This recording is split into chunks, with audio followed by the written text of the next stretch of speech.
Accident করতো। কিভাবে রে? একটা বকাটে ছেলে অনেক স্পিডে বাইক চলে আসতেছিল। এমন একটা বাজে এলাকায় ট্রান্সফার হয়ে এসেছি, আল্লাহ জানে কখনো কি আছে। চাচা বললো তুই নাকি নতুন কি নেশা ধরছস, কি নেশা বল? নেশার নাম তমা, প্রেমের নেশা। এই নেশা আমি কোনোদিন ছাড়বো না, জীবনও ছাড়বো না।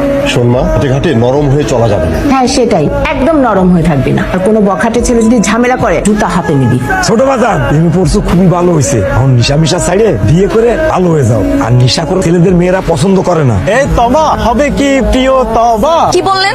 আমগো প্রিয় তমা না তো, ওই যে আমগো বন্ধু হ্যার প্রিয় তমার কথা কইছি।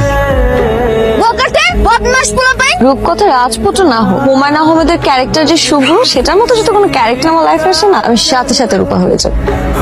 প্রেম করতে হলে বইগুলাকে পড়া লাগবে। হান্টু খায় গুলবাই না, পড়ালেখা করুম কখন? রূপাকে পাইতে হলে তোমাকে শুভ্র হতে হবে। হ্যালো, আপনি বলুন তো আমি শুভ্র। কি চান? শুভ্র আর রূপার প্রেম চাই।